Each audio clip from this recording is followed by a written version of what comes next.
girls who are siblings saying, you're acting like a girl. मैं हमेशा कोई और ही बनने की कोशिश कर रही थी. I felt that they didn't love me and they laughed. I don't fit in or I'm not included. So you're celebrated like a goddess and all that, but they also every month treat you like you're dirty. You sit in a corner. So I would just walk out and they'd be like, look at this fellow, he can't even sit for a conversation. My parents or sibling would follow me. What is this? I'm talking to you, listen to me. And you're trying to not engage because you don't want to become that volcano again. I became a sort of even a people pleaser at some point of time. I was functioning without the boundaries. As a teenager, I had OCD, but I didn't know it was OCD then. So my dad would get irritated. क्यों ये इतने बार हाथ होती है? And I always seek for validation from others. Like if others don't, praise me or tell me that, it is right, then I would always feel that I'm not doing it right. When the family met, everybody will tease me, make fun of me. I was looking for the solutions outside, but the thing is, the answers is always inside. I have broken the cycle of what I was. Why is it that I feel unhappy even with the things I'm supposed to be feeling happy with? I do not want to live a life like my parents. That OCD, my health issue, all of them had layers of fears. So when we are selfless, we get burnt out and there is no love at all left to give. Now you can't control other people, but you can control the way you react and change it to how you respond. When you are out of the comfort zone is when the magic happens. Hello and welcome सबको, एक बहुत warm welcome आज के एक और podcast episode में real people real stories. ये थोड़ा सा अलग पॉडकास्ट है क्योंकि आज we are going to have 4 different people, 4 लोग हमारे साथ बातचीत करने वाले हैं मेंटल हेल्थ जर्नी के बारे में. As you all know, the objective of this podcast real people real stories is to normalise conversations around mental health.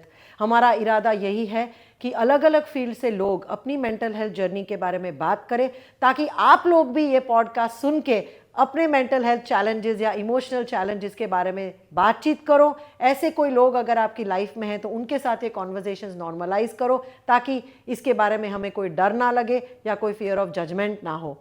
हमें पता है कि बहुत सारे सेलिब्रिटीज़ और फिल्म स्टार्स तो अपनी मेंटल हेल्थ जर्नी के बारे में बात करते ही हैं, पर अभी भी हम आप जैसे नॉर्मल लोगों में अभी भी थोड़ा सा डर है कि लोग क्या कहेंगे, लोग हमें लेबल कर देंगे.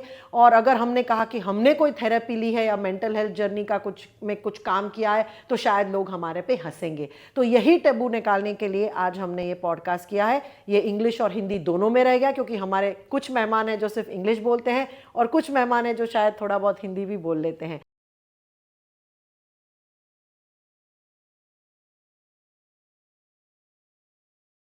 Hi, I'm Ruhi. I'm with Riri Trivedi on Real People, Real Stories. Hi, I'm Vivek. I'm with Riri on Real People, Real Stories. Hi, I'm Yibali.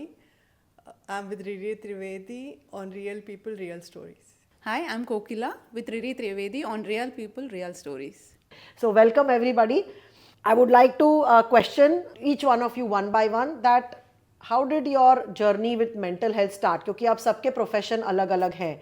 तो पहले तो मैं सबको बोलूँगी कि आप पहले थोड़ा सा अपने बारे में बताइए. And I would first of all thank each one of you for coming for this podcast and agreeing to share your journey. But I would like to first just you to tell the viewers कि आपका थोड़ा background, your name, where are you from, आपका क्या background है, जो भी आपके मन में है, please tell. I'm Ruhi and I'm based in Mumbai and I've been working into the corporate sector, into finance since more than 12 years now. I have always been in Mumbai itself, and my journey into mental health started about almost 4 or 5 years back when there was a self-awareness which came in through the medium of the social media, also through the medium of some kind of a social groups wherein you saw that how some things where you're doing still well but they are still not very healthy for you. Like I've always been an overachiever, but at the same time there was a price that I was paying for being that kind of an overachiever.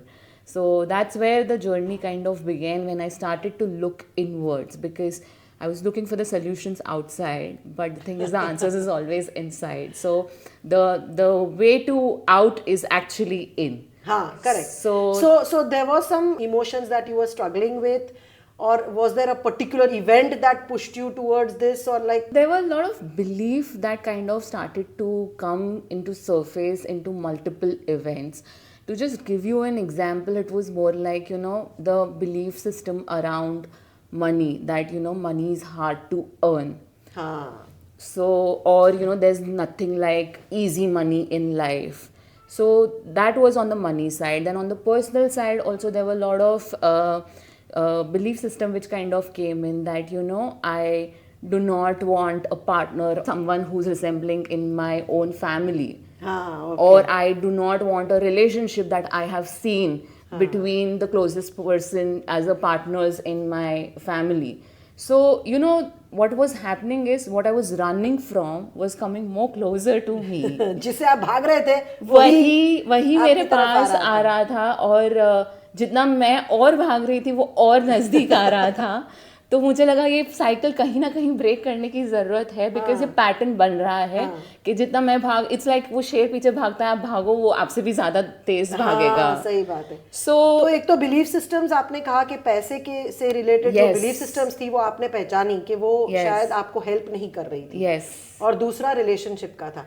कोई ऐसे emotions थे जिससे आप struggle कर रहे थे जो आपको लगा कि नहीं मुझे कुछ करना पड़ेगा इसके बारे में, या मतलब ये एक प्रॉब्लम है और इसका कुछ, या तो फिर या ऐसा था कि आपने कहा कि नहीं ऐसा तो होता ही है.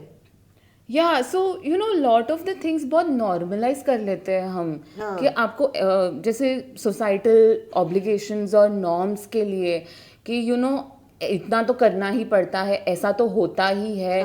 क्या हो गया अगर वो ना इग्नोर्ड हो गया. और so like coming from my childhood, if I have to say, I always stayed in a joint family for the first 14 years of my life. घर पे अगर कोई आएगा तो आपको एक गुड गर्ल के जैसे रहना है, या फिर you have to always get good marks to excel in life. ये सारी चीज़ें फिर ओवर एक ब्रेन डेवलप हो रहा था वहाँ पे. बट आप जो चीज़ें देखते हो आपका माइंड बहुत सबकॉन्शियसली अनइंटेंशनली वो अब्जॉर्ब कर लेता है. तो वो तो तभी कुछ समझ में नहीं आता है, because you always look up to people whom you're staying with. तो वो सारी चीज़ें बहुत बाद में समझ में आई, जब मैं कॉलेज में आई, मेरे टीनेज हुए. Obviously you go through a lot of the things in your teenage, right? There was a period in my college life where I was trying to fit in.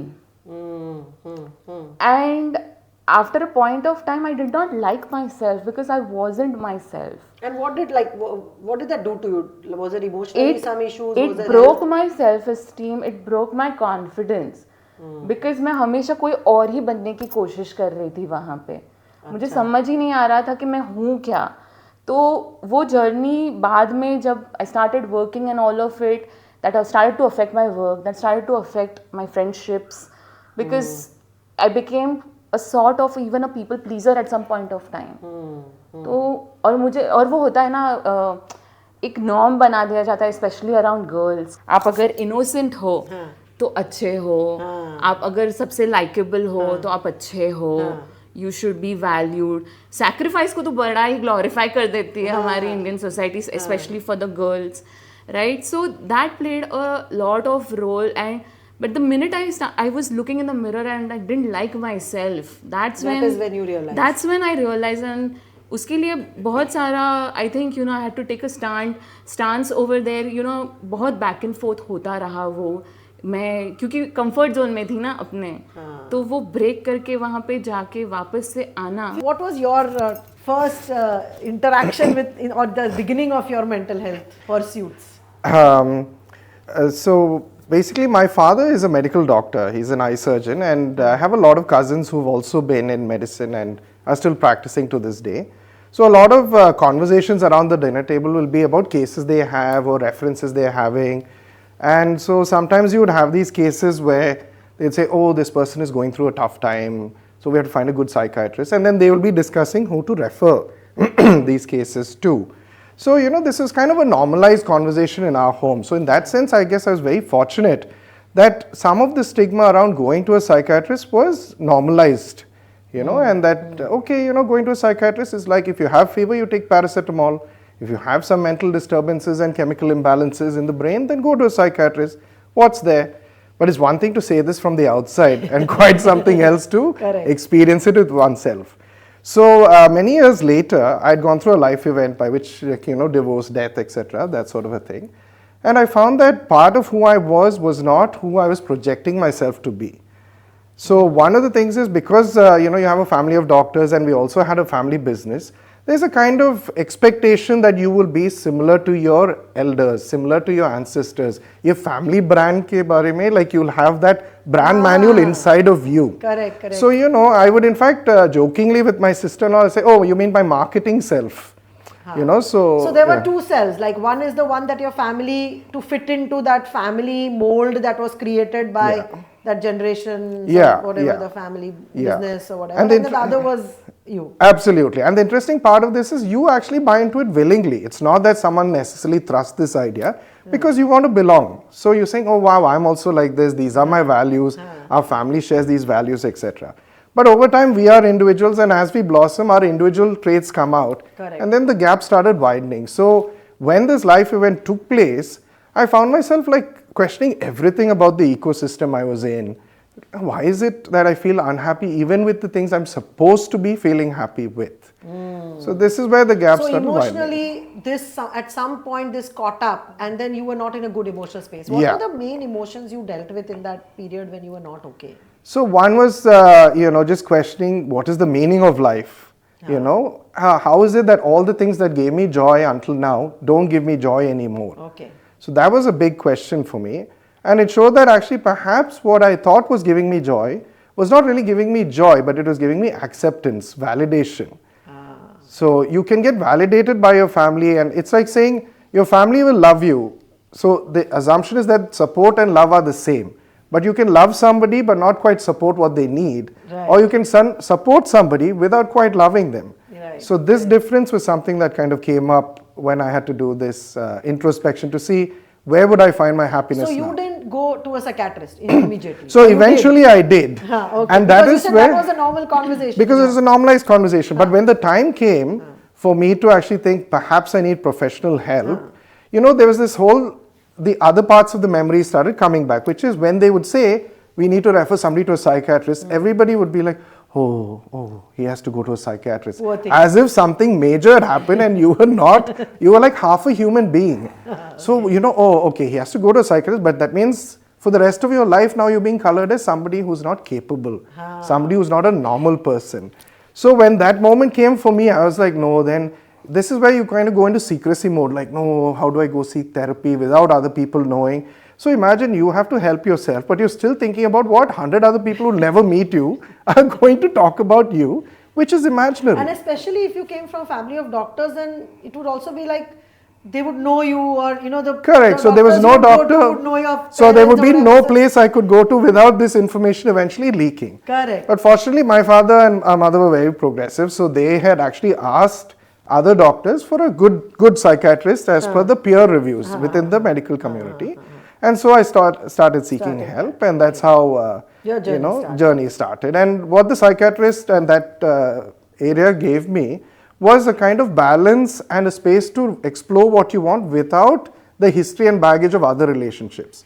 So we think if we talk to our friends, that's therapy. But actually you and your friend share a pre-existing relationship. So no matter what happens, they're not going to be able to give you neutral advice. Which a professional Which can a professional give, who's not can. emotionally invested in you, Exactly. who's not related to you. Yeah, so this was the big So your journey thing. started with going to a psychiatrist, Yeah. and then we will come later on in the second round when we all want to talk about then what was the journey like. Yeah, what happened I'm sure next? you've come a long way up there. What happened next? So we'll come to that in this as we go along. Or you can continue now. I mean, if you say what happened next.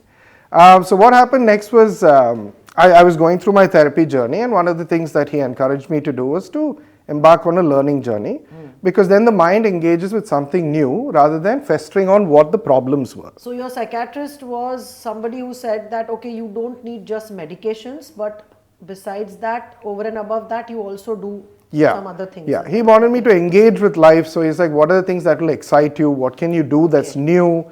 Because you also have to break from the patterns that you're stuck in. Correct. So he encouraged me. Actually, first he said, why don't you go for a dance class? I said, are you crazy? Go for a dance class? No. So then we kind of came to a discussion, and we found a middle ground, which was, why don't you do something that you're interested in? So I started by thinking, okay, perhaps I'll study coaching, because I had a lot of experience in the business field, so I can do coaching and consulting side by side. So it began there, but from coaching, then it slowly led, as the skill set started growing, then I started getting more curious as to how to get better at what I do. So coaching had a lot of NLP built in, neuro-linguistic programming. And within neuro-linguistic programming, there was hypnosis. In hypnosis, there was regression. And then regression led to regression therapy. So that's how that journey kind of led from one thread to the next. Yes, Yibali, would you like to introduce yourself? Where are you from and how did your journey start? I'm Yibali and I stay in Bahrain and I'm a mother of two. And I'm professionally I'm an Ayurvedic doctor.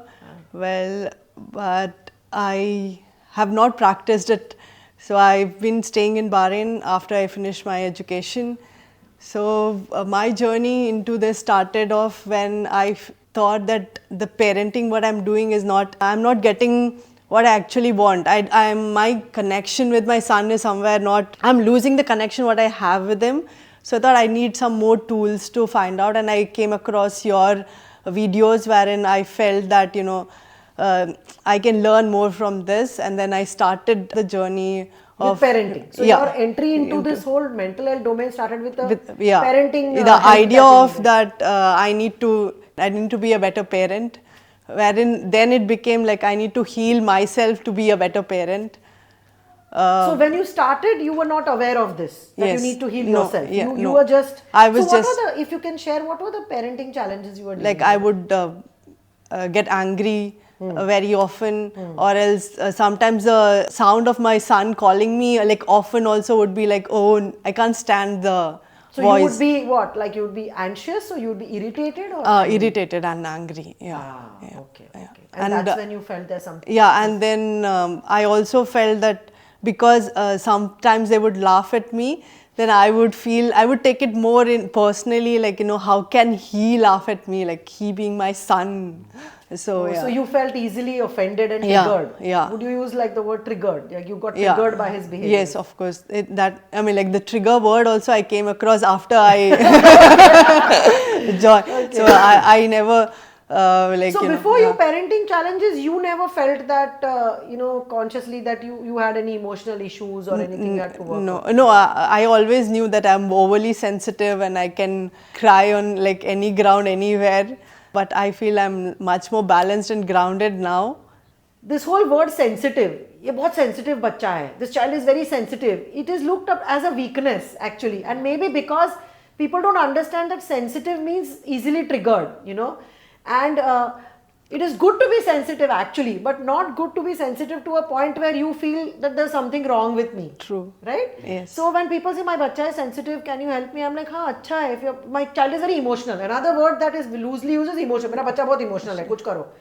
Being emotional, being sensitive is excellent, provided that it doesn't make you get triggered like this, and it doesn't make you feel upset and irritated or sad or angry, right?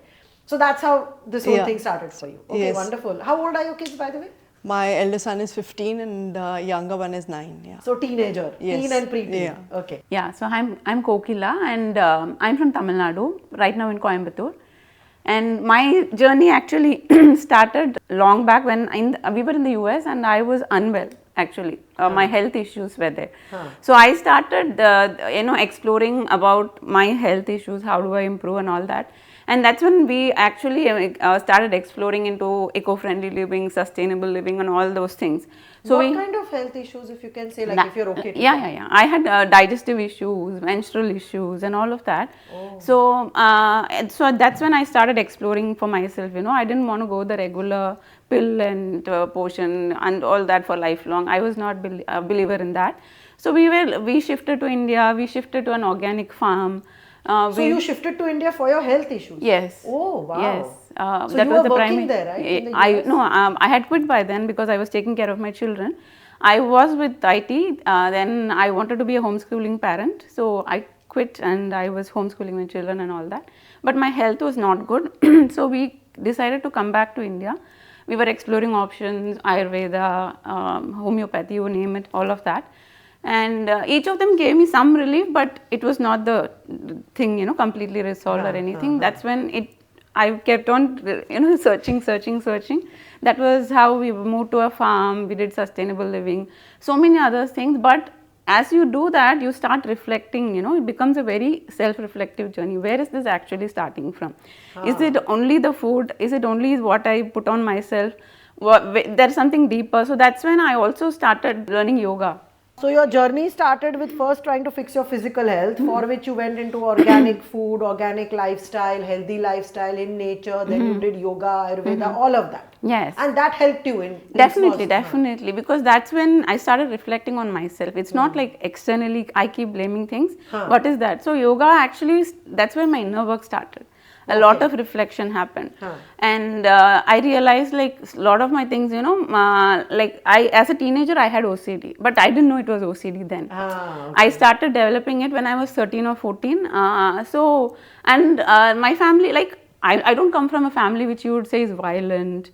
You don't have, you are neglected. वैसे कुछ भी नहीं है, like we often hear. It's a very normal Indian family where the husband and wife do their best to give the children the best, loving parents and all of that. But there are also certain things in Indian families, which are subtly happens. So there were a lot of comparisons done, things like that. So go on. OCD is generally, OCD, obsessive compulsive disorder I was talking about, is generally an advanced anxiety disorder. Correct. Anxiety हर बहुत से कारण से होती है. It's not necessary that you have to be abused as a child to have anxiety. You can be anxious about a lot of things like your performance, your school, Exactly. your body image, your so many things, right? So my mom was a teacher, and she was a perfectionist, and she, from the day one, like she named me and said it in my ears that you have to be perfect in everything. That's how my journey started in this world. Okay, and that's how I made the entry.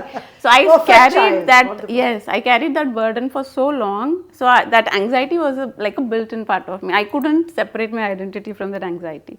And it took me a long time to even identify that, because it had become a part of me. So I didn't know it was anxiety. So in what areas did you strive perfection all the time as a child? Everything. I wanted to be a best daughter. I wanted to be the best sister. I wanted to be the best, system analyst at work. Everything that And I it had would to have do. given you results in the beginning, right? Obviously, I mean, was good at it. appreciation, Yes, praise, yes, like the yes. best bachcha. I was a golden child, and all teachers' favorite. Like that was all. So it was all good, but it was taking a toll on me, and I Which didn't you realize. never realized that I time. never realized. It took me a long time to even realize that was actually causing my health issues later on. So that's how it all started. Yoga, then I did Reiki. I'm a Reiki master, so I did Reiki. So a lot of inner work, and finally I think that search is what led me to wherever I am today.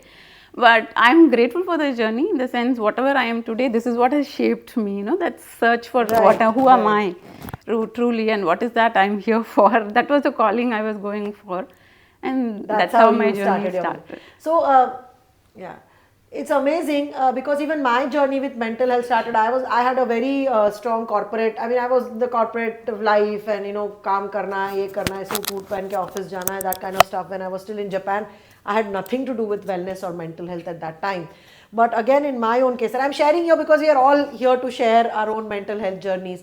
Mine actually started when when I had my son and I had postpartum depression. I didn't know what is postpartum depression. मुझे किसी ने बताया ही नहीं. So I thought that I had a problem, like there was something wrong with me. There were points when I just wanted to leave everything and go away, or I wanted to just die. There were days when I would just sleep for hours and hours and not want to get up and do any work, because as soon after I delivered my son, I had to move to Japan, cold country, new country, language nahi pata, and all of it together. 1 year was the darkest time of my life. But still I managed to swim through, because तब हमारी generation, I am 51, तो हमारी generation में वो depression mental health का तो कोई concept ही नहीं था, राइट? तो वी हैव टू समहाउ सब कुछ साइड पे रख के आगे बढ़ो. So after all the dark phase of 1 year, I kind of crawled out of it, started a job in PNG, so felt again good, wore good clothes to work, made good money, again started feeling happy. And then my journey started, and then I started having issues in my relationship, in my marriage. I had a lot of anger, which I realized from being married very young.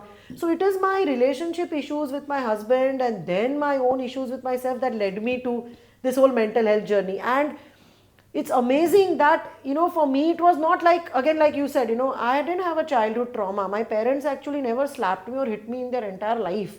So I was brought up with a lot of love. I was the golden child, but I had issues with myself only. Like same thing, like you said, I can resonate, because golden child, perfectionist, always wanting to get better, super low self-esteem. So always self-doubt, I have to do better, I have to do better, I have to do better. And somewhere, of course, my journey with yoga started, that helped. See, all these things like yoga therapy, I did past life regression training, all of that below the surface started helping. Yes. But I think from a mental health perspective, again, like you said, I was a very different person back then. Anger would come out on my helper, anger would come out on my children. I have been guilty of hitting them once or twice. My mom would say, I have never hit you, why are you hitting your children? You know, like I didn't grow up with that. But that is when I realized कि कुछ करना है. And my journey also continues while I am a therapist. I have also, and I would like to say that all these people have gone through their mental health journeys while also being mental health practitioners themselves and helping so many people overcome their mental health journeys. And today we are here sharing this space to share our own journey, not talking from a seat of mental health practitioners or therapists, but talking from the seat of people who've been vulnerable, who have been weak, who have been flawed and still managed to do something about it. Yes, so Kokila, tell us then, you did all this yoga therapy, Ayurveda, natural living, all of that, homeschooled your children. As far as your personal transformation goes, tell me about what was your experience with therapy. Did you reach out to take therapy or did you do it as a part of some training? And what did you experience? What was your experience with that? And more importantly also, what did your family say about it? Yes. So, like I said, in yoga, I had already started my inner work and I was trying to do my best to deal all that. But then COVID happened. So, when COVID happened, that anxiety hit at another level. So, I was desperately trying to teach yoga to many people to help them, you know, that. So, I pushed my limits and that made my health even worse. And my fears were also getting really worse. Then that's when I think I saw wellness spaces, you know, M1 in a journey within okay. I saw the thing and I felt called for it and I started it and then there was no looking back. Something in it I so कहीं आपने to पहले training से शुरुआत की, मतलब आपने पहले समझने की कोशिश की कि मेंटल हेल्थ का डोमेन क्या है, and then after that did you take any personal therapy sessions? Did you work on yourself? Yes. So when I did my yoga therapy itself, I knew it is not something just with my body, it's psychosomatic. I very well knew it. That's why medicines were not giving the result that I was looking for. So then I took therapy with wellness space mein, and that really helped me to peel layers and layers and layers. You know, it was not like that OCD, my health issue. All of them had layers of fears. I had fears of death, losing people, because as a very young child, I have lost my uncle and aunt who were very, very close to me. I've seen their death. I've lost them. So I had not processed or grieved it. And most of us are not aware of this, right? Yes. That this could be linked to something that you are suffering after 20, 30 years, right? Yes. So you had all these fears, but you probably, till you didn't start therapy, you didn't know where it was coming from. You probably didn't know where your anxiety was coming from also. And then it was in therapy you discovered that it was all linked to... Yes. So it like fears were there, and then my OCD went, when we looked at it, right, it came up from when I hit my menarche. That's when my OCD also started. I made the link. And then those experiences of how my menarche happened, where it happened, and what was the environment, and how I was treated, all of it had contributed to it, you know. So people made me feel dirty. You know, there are certain rituals which were done with a good intention pehle, but then later you are made to feel like there's something with you, like you're different from everybody, and you are like, and then you know, sometimes, because I have also experienced that it's so dreaded, and then you're like, something is, everybody's eyes are on you, everybody's attention is on you, so it becomes a very not consciously but unconsciously you feel a very... Down south they do a big ritual to celebrate it. So you are celebrated like a goddess and all that, but they also every month treat you like you're dirty. You sit in a corner. So that added to it. So all the fear, this, I think all of it... It's not just in the south. I think even in Gujarat, in the conservative families, we still have this issues that where, you know, where girls, if they are having their periods, then they are not supposed to touch anything in the kitchen, they are not supposed to touch other people, they are not... So, abhi bhi hai, certain families still have it, and they don't recognize that while it may have all the logic and science and religion or reasons behind it, but it does affect the psyche of the girl, because the brother is not having to do all that and you have to do all that, and everybody's attention is on you. And they don't give you explanation. If you're explained why, like from the Ayurvedic perspective, that is a good thing to do, to rest those 3 days. It is kind of a detox. Your body is detoxing, like how a panchakarma is detox. So you rest, right? So Ayurveda recommends rest for those 3 days. If they had given that explanation, I would have happily rested.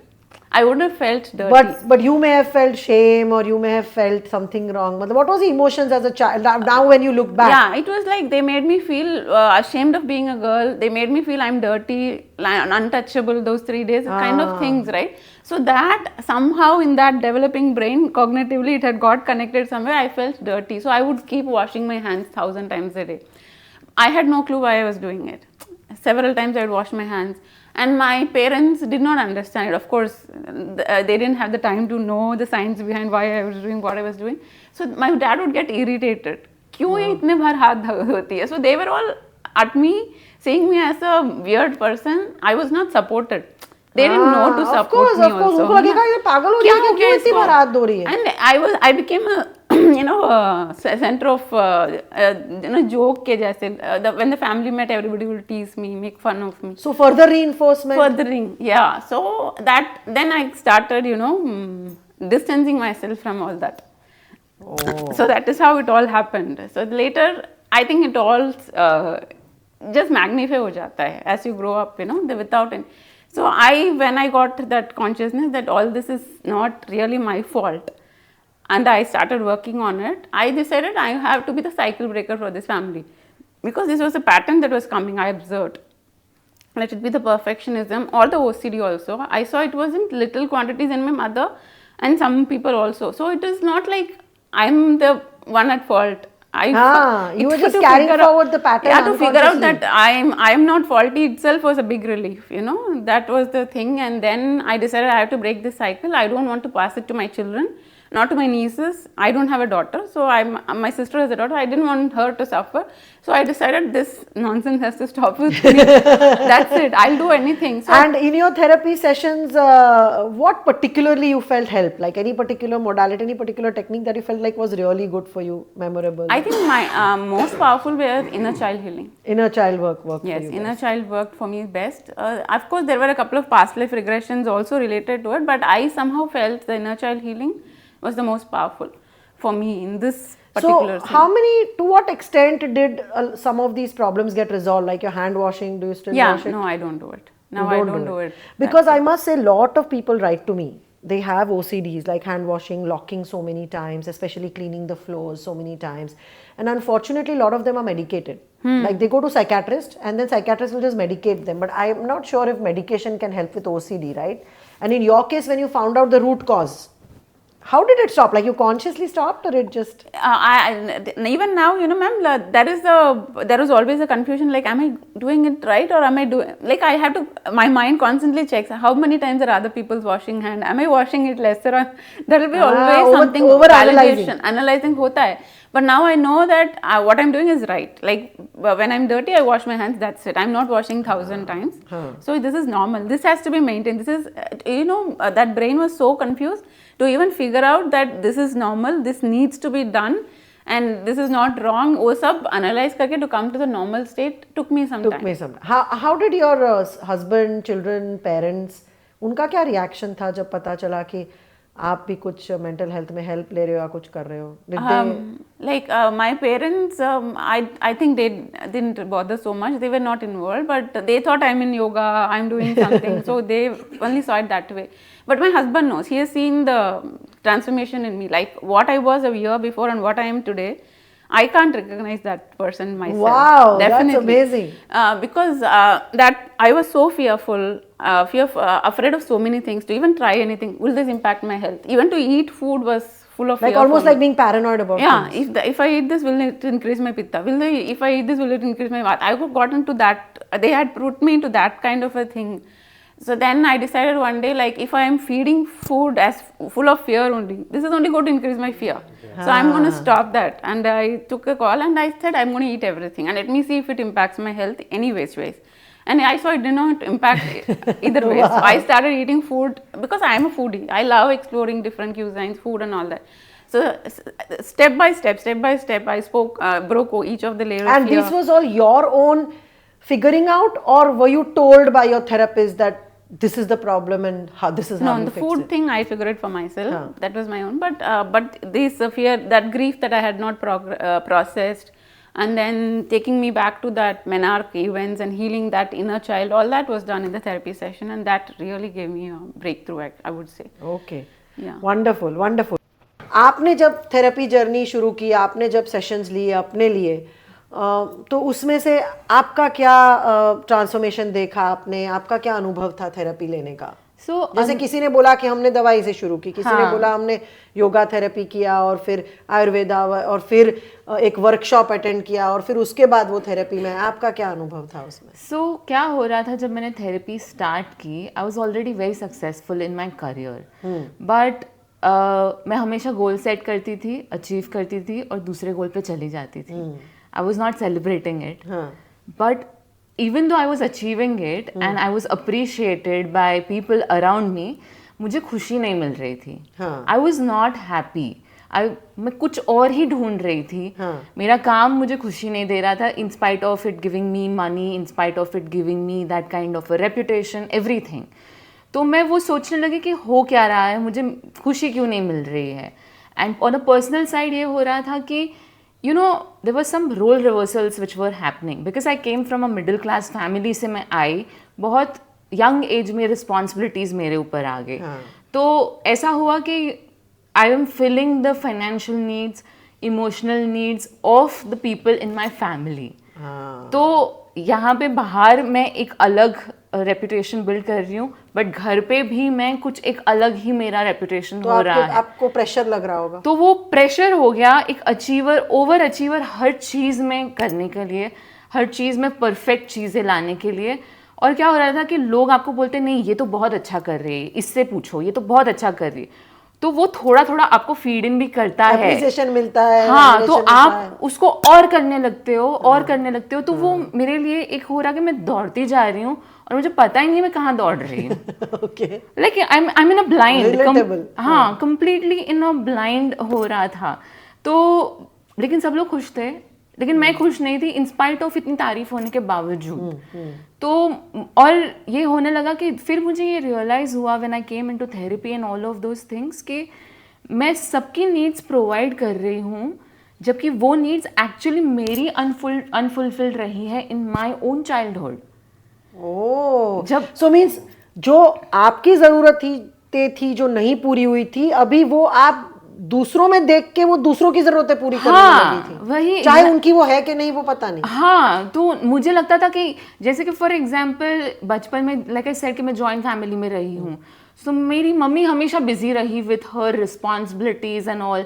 My father was always busy in you know providing for the family and all. तो वो physical attention, emotional needs, it's like कि तभी उतनी awareness नहीं थी parents में जितनी अब है. तो तब ये था कि यू नो हमें बेस्ट प्रोवाइड करना है, बट वो बेस्ट प्रोवाइड करने के चक्कर में मेरी इमोशनल नीड्स, वो फिजिकल प्रेजेंस, जो अटेंशन मुझे पेरेंट्स से चाहिए था, वो मुझे मिला ही नहीं. वो दैट नर्चरिंग जो हम बोलते हैं, तो मैं वो नर्चरिंग फिर अपने पेरेंट्स को देने लगी जब मैं उनके रोल में आ गई. तो हमारे रोल्स रिवर्स हो गए. इंटरेस्टिंग. सो दैट, और अभी उनकी तारीफें हो रही थी, इम्पोर्टेंस मिल रही थी, वैलिडेशन मिल रहा था, तो बड़ा अच्छा लग रहा था. तो मैं करती गई और ये बढ़ता ही गया. तो and then it started creating lot of pressure on me कि you know I have to do this and I have to do like this only. उनके हिसाब से, उनको जिस हिसाब से चाहिए. उन्होंने मांगा नहीं, उन्होंने पूछा नहीं, but you yourself. Yes. So this is so interesting that we have an unfulfilled need which is so deep rooted. We try to see that need in others and we try to overcompensate by providing. In fact, I'm sorry to interrupt, but I have a similar example. Like मैं जब छोटी थी तो मेरी mummy work करती थी, तो हम कॉलोनी में रहते थे, तो सब बच्चे स्कूल से आते थे तो उनकी मम्मियाँ होती थी घर पे गरम नाश्ते के साथ. मुझे 5 साल की उम्र में, 6 साल की उम्र में घर का ताला खोलना पड़ता था, खुद अपना खाना लेके अकेले बैठती थी, बुक पढ़ती थी, मम्मी 7:30 को आएगी तब तक. सो मेरे दिमाग में जो मुझे नहीं मिला, I felt every single day कि सबकी मम्मियाँ घर पे होती है, मेरी मम्मी क्यों नहीं होती है. Right. When my kids became school going kids, throughout their school life मैंने कभी फुल टाइम जॉब नहीं की, क्योंकि मुझे ये था कि मेरे बच्चे घर पे आए तो उनको गर्म नाश्ता देना है. तो every single day everything will revolve around they are coming from school time and I had to be there to give them. And फिर जब मुझे पता चला तो मैंने उनको पूछा कि आपको मतलब लगता है कि they were like we don't care मतलब तुम हो कि नहीं हो कोई फर्क नहीं पड़ता, हम तो घर पे आएंगे, कोई है घर पे हेल्प नहीं है तो भी हम तो लेके बैठ जाएंगे, ऐसा कोई बिग डील नहीं है. तब मुझे रियलाइज हुआ कि उनके लिए इतना इंपॉर्टेंट था ही नहीं, मेरे लिए इंपॉर्टेंट था और मैंने सारा करियर चॉइसेस इस हिसाब से किया था. ये when you are saying this I can so much connect to this, क्योंकि क्या हुआ कि मैंने ना अपने पेरेंट्स की जर्नी देखी बचपन में and it went to lot of hardships personally, financially, professionally. तो मेरे दिमाग में ये हो गया कि मुझे ना उनके जैसी लाइफ नहीं चाहिए. Yes, very So understandable. I was like, I do not want to live a life like my parents. I do not want to be the mother what my mother has been. She was a very good mother. Like she did whatever was best possible. Okay. Absolutely. But I saw what it did to her. और मुझे वो नहीं चाहिए था मेरी जिंदगी में. It was so मैं उन चीज़ों से like I said मैं भागती रही. तो that is why I had to start looking for an answer. ये belief इतने strong ingrain हो गए that you know I went and took too much pressure, anxiety into हर एक चीज़ में perfect होना, हर एक चीज़ में ऐसे ही करना, हर एक चीज़ में ये नहीं करना. And my brother, I have a younger brother, 3.5 years younger to me. So you know it was like we were the golden children, golden child कि अगर बच्चे हो तो इनके जैसे होने चाहिए ऐसा. तो वो ऐसा इतना प्रेशर हो गया कि भाई इतना तो हम क्या ही कर रहे हैं मतलब कि यू नो गोल्डन थक जाते हैं मतलब इतना प्रेशर का कोई पॉइंट नहीं बन रहा था. And started to show into all the aspects of your life, क्योंकि जब आप एक चीज रिपीटेडली करते हो वो आपका सेकंड नेचर बन जाता है. करेक्ट, बिल्कुल. And then it starts to show subconsciously, unintentionally into lot of aspects of your life. फिर आप जैसे ही हर चीज़ में रिएक्ट करते हो वो हर चीज़ वहाँ पे वो रिएक्शन आ ही जाता है. फिर वो एंजाइटी होना, स्ट्रेस होना, मूड स्विंग्स होना, छोटी छोटी बातों में डर जाना, ये बहुत कुछ होने लगा. थेरेपी सेशन से कैसे हेल्प मिली आपको? So a very interesting journey that I was, मैं कॉर्पोरेट में तो काम कर रही थी बट मुझे क्यूरियोसिटी बड़ी थी कि तो मैं स्टार्टिंग ऑफ द करियर जब जॉब ढूंढ रही थी मैंने टैरो कार्ड रीडिंग सीख लिया था. So my journey started from then. There is a void in this thing कि कुछ तो incomplete है जो मैं नहीं कर पा रही हूँ. तो इसीलिए फिर मैं ढूंढने लगी. And at the same time जो कॉर्पोरेट में मैं काम कर रही थी मुझे ऐसा लग रहा था ये तो हर कोई कर रहा है, हर कोई कर सकता है. What is the value that I'm adding to it? What is the difference that I am making into it? Because you come into this world, you give something. Rat race में सब भाग रहे हैं. हाँ मतलब अंधे के जैसे भाग रहे हैं, पता ही नहीं चल रहा है कहाँ भाग रहे हो. So then lot of research and everything I looked and somewhere you know मेरे इसमें ये था कि मुझे कभी कोई गाइड नहीं मिला, कभी कोई मेंटोर नहीं मिला कि बताए कि ऐसे करना चाहिए वैसे करना चाहिए. तो I was very keen and I set an intention कि भाई it's okay, it can take a time but मुझे ना सही इंसान, सही मेंटोर्स और सही इंस्टीट्यूशन से मुझे एसोसिएट होना है where I can get the thing. So that's when my journey started. When I started to get my training into it, but I somehow also figured this thing कि this is just not to become a practitioner, but एक practitioner बनने के लिए I have to work on myself also. हाँ, ये बहुत important है. बहुत से लोग बहुत उत्सुक होते हैं कि दूसरों को फिक्स करें, दूसरों को हील करें, मैं दुनिया को हील कर दूं, जो भी मेरे पास आ रहा है मैं सबका प्रॉब्लम फिक्स कर दूं, मैं ये करूं. But the first step is खुद का कितना हीलिंग वर्क किया है कि नहीं. क्योंकि हमने देखा है कि जो खुद पे काम नहीं करते और सीधा दूसरों पे काम करने लग जाते हैं ना कहीं वो खुद के अनहील्ड चीजें आ ही जाती है. एक्चुअली मेरे साथ भी ये हुआ था. Early years of my therapy, whenever I would see patterns, chunks of clients coming with certain issues. मतलब 15 क्लाइंट्स आएंगे एक इशू को लेके, और फिर तब देन मेरे में तब इतनी अवेयरनेस थी कि भाई मेरे में तो कुछ अनहील्ड नहीं है कि इसकी वजह से मैं ये अट्रैक्ट कर रही हूँ. जब वो फिक्स हो जाता था तो वो क्लाइंट्स डिसअपीयर हो जाते थे. तो exactly that is exactly the thing, because when you are a practitioner you need to be that centered, balanced, grounded person. So tell me how did your therapy sessions help you? My therapy sessions helped me. ये जो belief system majorly सारे थे आपके बदले, वो reframe हुए. Because मुझे ऐसे था कि आप ना 24 घंटे हैं, आप 20 घंटे काम करो तो आपको उतना you will be able to progress. I was like completely on that zone कि नहीं, आपको मेहनत ही करते रहना है. मेहनत करना है, अभी भी करना है, बट मैं रेस्ट नहीं थोड़ा करती सा थी। बैलेंस में आने लगी, हाँ, ऐसा कह सकती है। मैं बैलेंस और में वो जो आने आपका लगी। केयरिंग था, जो लोगों के लिए जो रोल रिवर्सल, वो कुछ ठीक हुआ? हाँ, so this is also very interesting. क्या होता है कि जब आप हील होने लगते हो, सडनली यू रियलाइज कि आपने क्या किया है। तो अब I was functioning without the boundaries. हाँ, तो मैं बाउंड्रीज धीरे धीरे क्रिएट करने लगी। तो मेरे आसपास के जो लोग हैं, specially my family, they started to see this changes, and उनके लिए बहुत बड़ी चीज़ हो गई, थोड़ा शॉकिंग भी हो गया कि ये क्या हो रहा है, मतलब। हाँ, बिकॉज कई बार लोग प्रिपेयर्ड नहीं है, Prepared बिकॉज दे आर नहीं सो है। यूज्ड टू सीइंग कि आप तो इसी तरह से हो, Correct. आप सब बदल जाते हो थेरेपी लेके, तो उनको शॉक लगता है कि इसको हो क्या गया है। हाँ, तो मुझे तो कई फैमिली मेंबर से गालियां दी है कि Correct. तुमने कर क्या दिया इसको। Correct. But correct. then, of course, so the I long had to run- sit with my family and explain them that what is going on with me. Okay, it अच्छा, is not that's nice. तो आप कर पाई हैं। Yes, because उनकी कोई गलती नहीं थी इसमें. हाँ, Okay, I had to say कि I'm doing this for myself and also for you. Because if I am healthy, only then I can be that healthy person around you. And they understood. They took time, I would say. Okay. क्योंकि मैं उनको भी उनके comfort zone में से बाहर निकाल रही थी, क्योंकि पर एक्चुअली ये कॉन्वर्सेशन भी फैमिली से करना is not easy, right? Not easy, because उनको बिठाना, कहना कि मैं ये चेंज ला रही हूँ, इससे आप पे इम्पैक्ट पड़ेगा। तो ये आपकी ये भी आपने किस तरह से ये हिम्मत लाई? So you always had it? I had it, but मैं वो होता है ना कि आप जिनको बहुत प्यार करते हो, अटैच्ड हो, आप एकदम से नहीं बोल सकते उनको. So it took time and therapy help me to do this conversation. I would say what part of therapy was most effective for you? आपको कौन सी मोडालिटी या कौन सी थेरेपी आपको लग रहा है कि आपके लिए बहुत ही इफेक्टिव थी, जिसमें आपको लाइक कुछ इंसाइट मिला? या सो पहले तो क्या था ना, मुझे लगता है कि बहुत सारा कचरा था अंदर. ठीक है, तो पहले तो कचरा डिफाइन कीजिए थोड़ा सा लोगों को. कचरा मतलब कि बॉटल्ड अप करते हैं ना, हम सप्रेस कर देते हैं सारी चीजें, हम नहीं बोलते जो हमें फील हो रहा है. तो वो सारा कचरा, तो पहले तो सारा कचरा निकालना था. हमें ऐसा लगता है कि भाई because she is my mother, he is my father, he is my brother, तो मतलब I am only suppose to love that person, I am not suppose to have anything. But it is like कि नहीं, होता तो है ही. तो पहले तो सारा my therapist took the entire thing of removing the kachra from my system. Then going to all the belief system कि वो कहाँ से आ रहा है, वो रूट कॉज में गए through inner child work and the paths work and all of it. और वो कचरा थेरेपी में निकाला कि आपने फैमिली को जाके? नहीं, कचरा तो थेरेपी में निकला. कुछ लोग ये समझते हैं कि थेरेपी मतलब आप कुछ जो कचरा, मतलब actually you go and confront people and hit people, right? You don't do this. You do this in the sessions, right? Yeah, you do this in the sessions. Because then you learn, then you learn how you have to communicate to the people around you. Therapy में वो एक बहुत personal चीज़ है therapy में जो आप करते हो.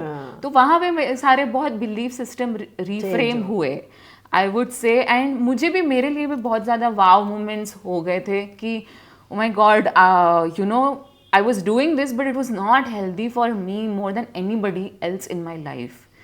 तो तब जाके वो सारा आया कि I need to do this for my self. And then I started to see it effectively. जो आपने बोला कि आप अट्रैक्ट करते हो ऐसे लोग.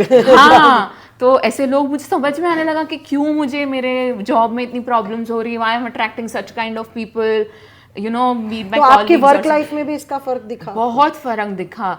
अभी तो मुझे काफ़ी चीज़ ऐसे लगती है कि यार ये इतना सिंपली कैसे हो गया.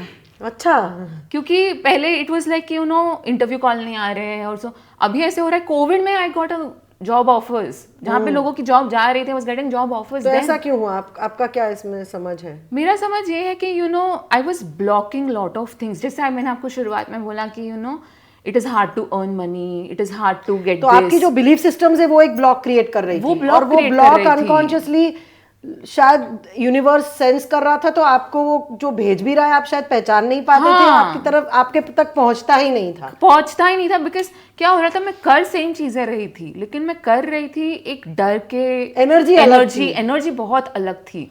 तो मैं जो एनर्जी लेवल पे फ्रीक्वेंसी थी मेरी, वो चेंज हो गई. Wonderful. So that really opened the doors to a lot of things. I would say that what I was working on, abhi bhi I'm still working. I think we are still work in progress. All of us, I believe that we are still work in progress. I still do my self-care work daily. एक routine set किया हुआ है. I still go for therapy as and when required, because to be honest, for me, going to therapy is like going for a spa. Okay. So it is not कि भाई just because कुछ गलत है तभी मुझे जाना हाँ है. नहीं, थोड़ा reinforcement के लिए या regular, कई बार गाड़ी पटरे से थोड़ा बहुत ऐसे हो जाती है, you need a little nudge here and a nudge there and you can. It's not that ये गलत है कि you know something is wrong with you. We are just brought into this world to enjoy and you know just to give our bit to it. मुझे पता नहीं बहुत ज्यादा pressure बना दिया है हर चीज के बहुत लिए. सीरियसली ले, वो सारे परफेक्शनिस्ट का ग्रुप होता है, वो सारे परफेक्शनिस्ट का यही प्रॉब्लम है कि हम लोग सब कुछ सीरियसली ले लेते हैं. इतना सीरियसली भाई, आप तो चले जाओगे कुछ सालों में, कोई याद भी नहीं रखेगा. तो yes, who wants to go next? चलिए, your journey with mental health and specially I want to know के you know मतलब आपने जो डिस्कवर किया अपने बारे में, या if you have found out anything that change the way you operate, the way you work, the way you look at things, relationships. So thoda sa Yibali will be in English. Okay, so my journey started in seeking how to be a better parent. Yeah, you said. Yeah, but like I started with module 2, learning about hypnotherapy, and it was all very new for me. But I feel that though I have not spent time searching and understanding, but this only like the 2 years only took me like into like complete.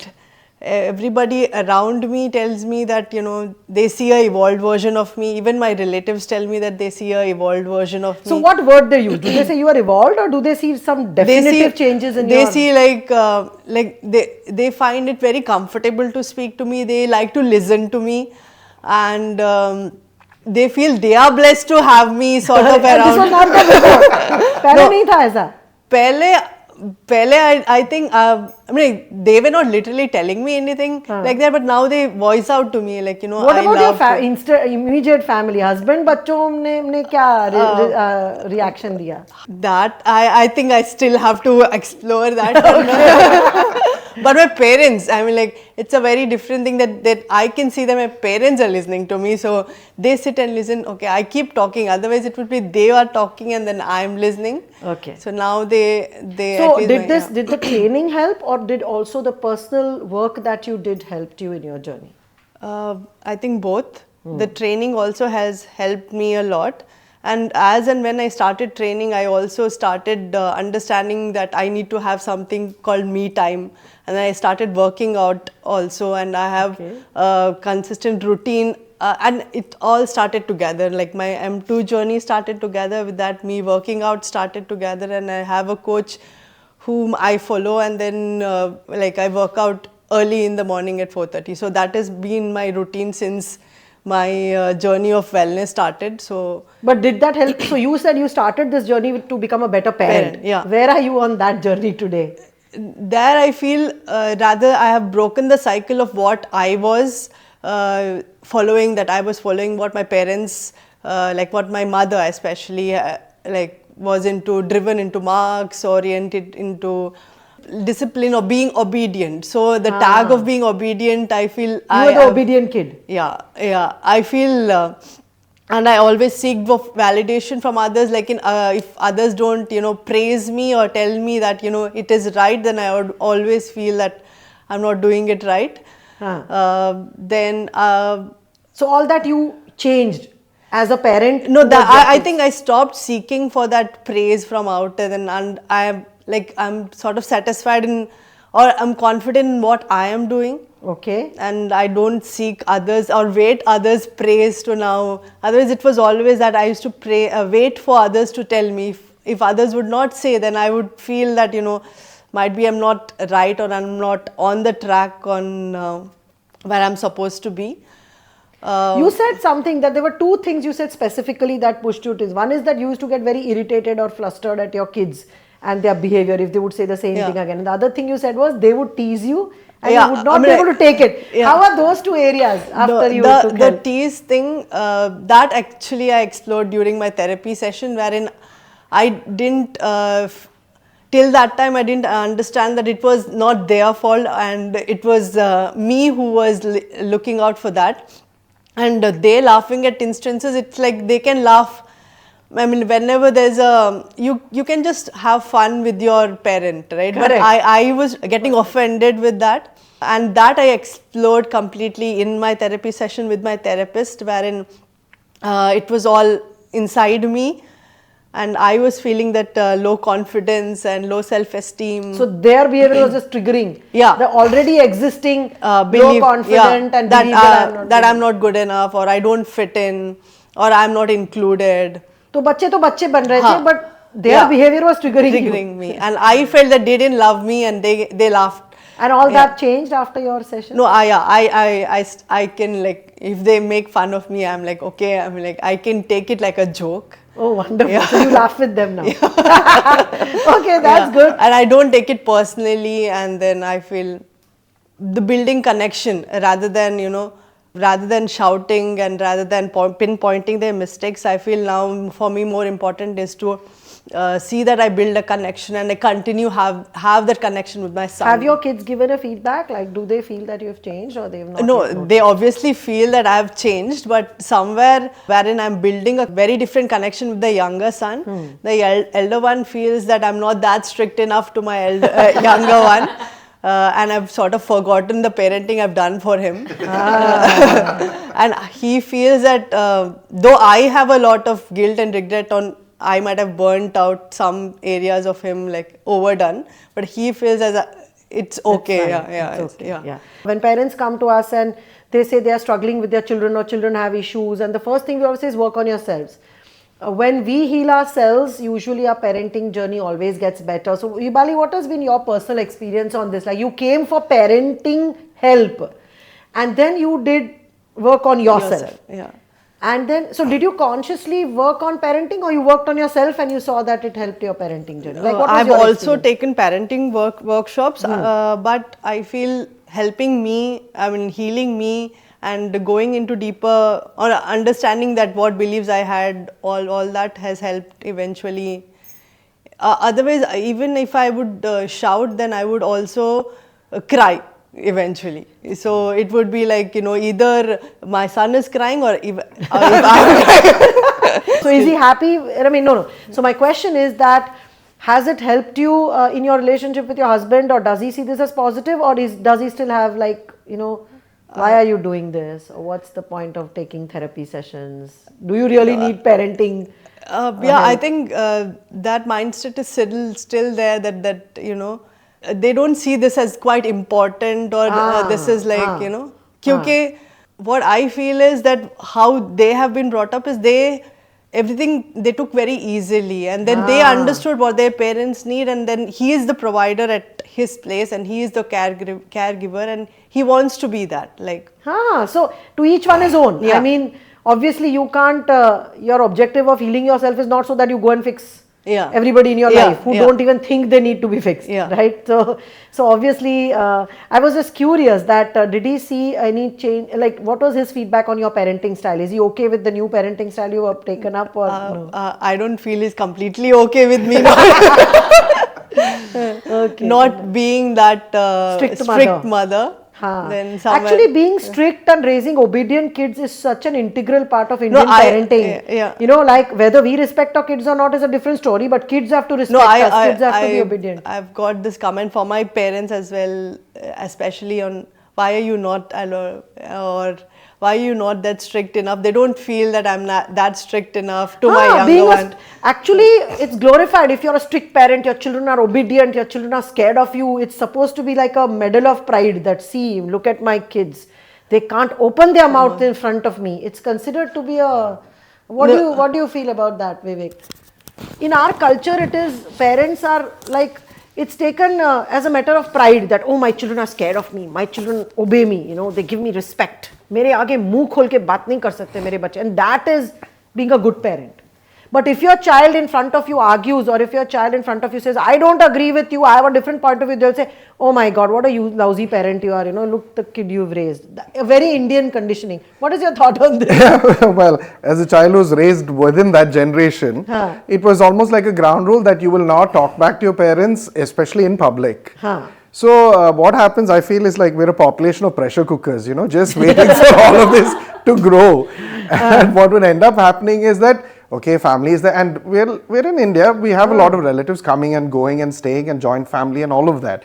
So when do you release? Because you don't get one-on-one time with your family वो most CT of the कब- time. हाँ, pressure कब नहीं So the pressure will keep building. Then finally one day it either blows out in public. So you attempt to not do that. And then it internalizes and it can come out in the strangest of ways. So for me, one of the things was that arbitrarily I'll explode like a volcano. So it wasn't like, I went for therapy and came out as Gautama Buddha. It was really difficult. Because one, you're learning to recognize your own emotions. Then to be able to communicate that with your family to say, listen, this is what I'm experiencing. This is why I'm feeling this way. But to do that without shouting takes some doing initially. So hardwired. You have to rewiring takes a long time. Long time, yeah, absolutely. So eventually you realize that like, why aren't you listening to me? Why aren't you listening to me? It's because they didn't understand. And most of the time what happens when we get triggered, you're still continuing to engage with the person in that angry moment, in that sad moment. You don't stop, take a break and then be like, I'll reset and then come back and have this conversation. I don't think people even understand that. So for me, one of the things when I was doing therapy training and I'd come across this Kaufman's triangle, where people get pulled into drama triangle, I realized that, okay, one of the things that will not sustain a triangle is if it doesn't have 3 points. So it began a bit crudely. So there would be conversations and I'm like, this is getting too much for me, I need to leave. So I would just walk out and they'd be like, look at this fellow, he can't even sit for a conversation, Correct. No, people don't like it because I know many parents chase their children. So even if a child says, I don't want to talk right now because this will blow up, they'll run after the child, they will follow the child, they will push open the door and say, talk to me, talk to me. And this is exactly what used to happen. You called it, because my parents or sibling would follow me. Like, actually dog me, like as if my shadow saying, what is this, I'm talking to you, listen to me, and you're trying to not engage because you don't want to become that volcano but again. They feel it is hurting their ego, their respect. How can you walk out on a conversation? Exactly. Right? So I did a small hack thanks to my interactions with therapists and therapy training. Is that I said, yeah, and then I'd start the sentence, that's break midway. I said, listen, just give me a second, I just need to use the loo. so I would walk away. So I would walk away saying, listen, I'll just use the restroom and come. So I'll go into the restroom and just lock the door and breathe for about 2 to 3 minutes and just wash my face, and automatically the state I was in would change. Now you can't control other people, but you can control the way you react and change it to how you respond. So I just use the restroom, flush even though I haven't used the loo, and then they'll, okay, he's used the restroom, and then come out slowly. And then you'll calm down. And then I would even change where I was standing from before. And one of the things I noticed is that when we start talking in an angry state, we're always playing like a tennis match, opposite each other. They say a comment, you give it back. They say another comment, you give it back again. Like back and forth. And then once in a while, I would do this thing where if it was my parents, I would just come and sit next to them side by side and be like, okay, now tell me what you have to say. That really is very, thank you for bringing that up. Even with children, I have seen that when a teenager or a young child is throwing a tantrum, arguing, and we are confronting, energetically it becomes a confrontation. The moment you sit, and parents told me that it worked. They would just sit next to the child or just walk and step, stand next to the child and start breathing, so that automatically that confrontational energy changes and it becomes like, okay, I'm with you. And now let's talk. And it became some of the most intimate conversations I've had with my parents, like, and especially with such a big wide, like my parents are slightly older, so there's a big gap between us, even generationally speaking. They've seen very different times and, they find it a little hard to understand what I'm going through. So when you sit together, it's almost like when you sit together and watch a movie. You're both enjoying the same experience of life. Correct. So sitting together on the side really made a difference. Taking a break made a difference. And initially, see, your family expects you to be the same way you are for the rest of your life. But when you change and you start doing things, they also kind of pull you back to your old patterns. And this is something which it took me like an imperfect journey. I stumbled a lot of times. There were times I just lost my cool, plain and simple, and it was horrendous. The things that would come out of my mouth, and then I'll go back and regret it. But the difference that made the difference was when after doing something or saying something that wasn't acceptable for either of us, I would eventually come back and apologize to begin with, saying, I really am sorry for what I said and the way I said it. What I was trying to communicate was, and then I would explain. And somehow that really made a bigger difference, because it's not like you end on a bad note, you come back and continue the journey. So these conversations really, people think that you go to therapy and then 1, 2, 3, you get a manual, you know what to do.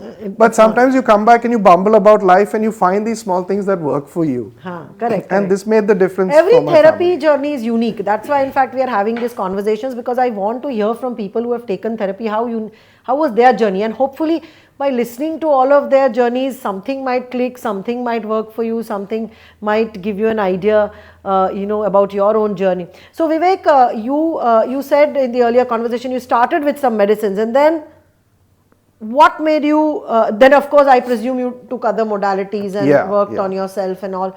Anything that you feel particularly helped you, or what all things helped you? Or, tell us a little bit about that. Yeah, it was a series of interventions. I think what's really important when you work with a professional is to see that journey through to the end. I mean, we all have this, 5 days antibiotics, by day 3 you're done with taking your medicines. So you stop. So one of the things that was important that helped me was to see the entire therapy journey through with that individual, and if there wasn't something that was working, I would actually express it immediately. That this is not working for me. Like for example, in the earlier time I said that the therapist suggested go for a dance class. I said, what's wrong with you? How will I go for a dance class in the middle of my life crisis? So then he explains, see, what I want you to do is to engage with life, and music will change the state you're in. The movement of dance will change your physicality, which will kick in your endorphins. So when he deconstructed it, I understood, okay, there is a purpose, but something about this isn't working. So then we renegotiated, and they said, okay, instead I would go for yoga, which would give me the physical activity, and also the meditation helped. Then the learning journey engaged my mind away from the situation I was in. So I would say whatever you pick, even though I picked many modalities, it's to see it through to the end. And one of the great things about the psychiatrist I was visiting was he was regularly monitoring my progress, and over time he tapered off the medication, and then we did a good stint where there was absolutely no medication, and then he assessed and he said, you know what, I feel you're good enough to continue. And that's when I started exploring further modalities to then strengthen who I was. So Vivek, what interesting thing is in your journey, I feel, is that there were situations you were put in which were way beyond your control. Like there were things that were happening to you for which you had no control, you were probably not even fully responsible, and yet you were suffering. How does one overcome that and deal with it? What has been your this is generally a challenge, because our immediate response is to try and control the environment which is happening. मतलब ये ऐसा नहीं करेगा तो I'm sorted, या ये ऐसा नहीं होगा, या तो poor me, why is this only why is this happening to me? So that's one. So on one side you're like, why is this happening to me? Then you start getting angry with the environment. And you're like, it's your fault, this is the problem. If only this environment had changed, I'll be great. You have all these different kind of ideas. But the fact of the matter is, it was like the example where I said I could blow up with my parents, or I can be like, hey, 2 minutes, I'll use the restroom and come and walk away. So it is sort of like understanding that while the environment can really affect you strongly, you can take a break from the environment. And then when you come back, you can address the environment differently. So this was a big, understanding for me, that how do I observe when I'm out of sync? How do I observe when I'm going a bit wacko myself? It's not that I'm great all the time. Sometimes I'm also stupid. So it started becoming a journey of recognizing how do I behave in certain environments. So some of it came from yoga. It became with breath awareness, the body. When you get angry, I would feel anger rising in my chest, and then it's like throbbing in my temples. So I started recognizing these symptoms through guidance with the interaction with trainers and therapists. So they would show that, okay, notice what happens just before you blow up with your parents. Notice what happened before you felt like you're going to start crying. Notice what happened before. So then you kind of introspect, like I said, there were times when I'd yell at my parents, go away, and feel really bad about it. So instead, at that moment, you'll be like, okay, what did I just do that didn't work for me? How can I do this differently? And did this help you change your situation? Absolutely. And I think the way I recognized that was, for a long time, when people I worked with say, oh, Vivek is such a great guy, my mother would be like, yeah, you should see him at home, he's terrible. And then over time, the comments from my mother to other people started changing. So she would be like, yeah, he's going through a tough time, but I can see that he's doing something. I don't know what he's doing something. There is a change. And most recently, it's not like everything else in life stops. There were other arguments, and it happens on a daily basis. So recently we had a small argument within the family. And then later I was sitting again with my mom side by side. I was like, Mom, what is it that you want? Like, is there something that you're unhappy about me? Is there something that I can do to address your concern? And then she kind of looked at me and said something which I never expected, which was, the thing is, I've noticed that you seem to be really happy now from within. And because of that, I don't know what you're doing. I don't know where it's going, but you seem happy, so I'm happy. So it was such a change. So I think sometimes we understand our change through the way other people perceive us. And when they say it out aloud, then you're like, okay, I am doing something right. So this is something that really helped me understand that I have made some progress. Wonderful. Kokila, would you like to share? Would you like to share on what was the change did your family members, your children notice whatever work you did on yourself? Was it taken like as a shock, positively, negatively? What was that journey like? Yeah, so I think I spend most of the time with my husband and my children. My parents stay far away, so they wouldn't have noticed that much, but my husband and my children have definitely noticed. They see me, I'm less anxious, which is a huge achievement because I could separate it from me and then I could work on it. So I'm less anxious. There's still work to do, but because it's not easy, it has been there with me for... No, none of us are going to be perfect people. Like we all lose our cool once in a while, but then that's being human, right? Otherwise we would be programmable machines.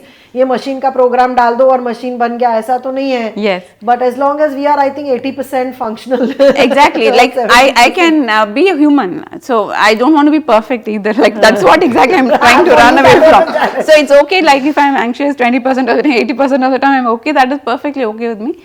And what I really enjoyed is like what I studied in yoga. Like Sri Krishnamacharya used to say, every emotion, like Navarasas in yoga, right?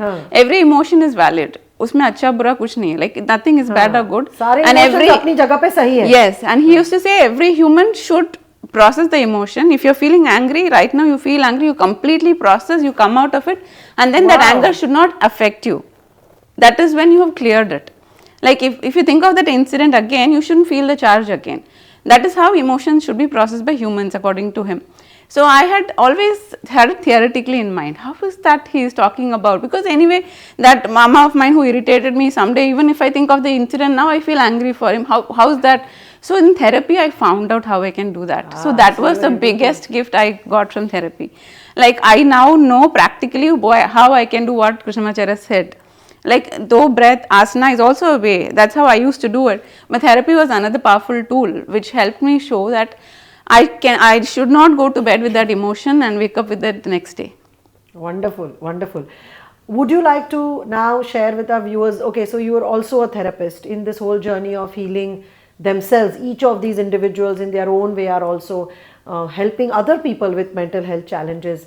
Would you like to share any experience of yours as somebody who is now on the other side and helping clients, any particular memorable incident or any client that also gave you a learning, or any client that you felt there was some amazing insight you got or a transformation that you want to share? Oh sure ma'am, there are many, and I'm very grateful. Like I'm very grateful that I'm an instrument of who's helping others transform. Even before that, I wanted to say like what Ruhi had said, I'm reinforcing it. I have been trying to be a healer therapist before also, but then my boundaries were not this strong, they were not this clear. So they were so porous, I would take their pain as mine and it would impact me. But now after therapy, I have my boundaries set right. I know they are going through pain, but if I am it's not your pain to it's carry. Not my pain, and if I am also want to jump into the same pit, dark pit they are in, how do I pull them out? So I need to have my boundaries strong for me to help, give them a hand to come out of it, right? So that therapy gave me that strength and that boundary. So now I'm confident to be a therapist and I don't get impacted by their pains. I'm empathetic, I'm sympathetic, all of that, but I don't take it as my pain, which is a big strength. So as a therapist, you do feel that taking therapy yourself has also made you a better therapist? Definitely, and without that, I think we should not be therapists, because the energy transference would be actually messing with the client unless you are strong enough. I know many clients who've said that when I said my therapist got aggravated herself. Yes. And she started then getting triggered, and then she would tell me कि ऐसा मत करो, वैसा मत करो, तुम ऐसे कैसे कह सकते हो, ऐसा कैसे कर सकते हो. So that is when the therapist is not operating from a neutral space. Exactly. But getting triggered because their own issues are unresolved. Unless we are in that space, we cannot hold that non-judgmental safe space for them, is what I strongly believe in. So even if there is a client whose story triggers me, I don't take them unless I've worked on it myself and I've come to that neutral position so that I can help them. How has been your journey as a mental health practitioner? Any It has been memorable wonderful moments? because all my life, like I used to tell my husband, what is the purpose for which I am here? There was a mad thing in my, I have to find the calling of my life. There is a purpose for which I came, and I did organic farming. I did this. I held so many conferences on permaculture, but nothing gave me that. There was that void, and then finally I feel that I found it here. Oh, so okay. that gives me a lot of meaning to life. Now I feel like there's a sort of completion. I'm not saying I'm perfect. I'm saying there is a joy in what sense I of do. joy and That completion. ikigai, I feel like I found my ikigai. How nice. So that's how I feel. Any So favorite modalities that you use, or any favorite case you want to talk about, like just upar se? there are many, but what comes to my mind is, somehow I was a person who, as a teenager, rebelled patriarchy like anything. Like that was my only thing in my life, patriarchy, and I'm triggered. I'm like a Kali Mata. So, but now, I can see that very clearly that probably that's why I have 2 boys and a husband at home to live with. Yeah. So now I can see that as much as we are victims, they are also victims of patriarchy. Men, of course. Yeah. So I get really excited when I have male clients because I have been able to help them have the space to cry. I have had. I was going to ask you, how has been your experience with male clients? Yes, I have. Somehow I'm attracting a lot of male clients last couple of months, and I feel so happy when they cry. And I have had clients say, "Man, this is the first time in my life." He's 35 or so, and he says, "This is the first time in my life I've cried. This is the first time in my life I've opened up and expressed things. I've never discussed anything with myself. All my life I've suppressed everything in my heart." So that gives me that joy, of giving them that. And for women, when they can scream, punch and all that in the sessions, because we have societal conditioning. Ladki chilla nahi sakti, ladki gussa nahi dikha sakti, ladka cry nahi kar sakta. All kind of things which... So for you, that rebellious or that thing against patriarchy is being now transformed into a more positive energy, where you are actually allowing these people to break the shackles of patriarchy in a therapy session. In a therapy How beautiful session. is that? That is what gives me... I think universe is so amazing that it allows us to channelize our energy in positive ways once we heal ourselves. Exactly. Right? Like activism burns you out. But I have done that. Environmental activism, patriarchal activism, it burns you out. You're constantly confronting, fighting from a space of scarcity or helplessness, hopelessness. Main kya karu? But when this gave me that shift, I am from a space where I'm trying to see what I can do.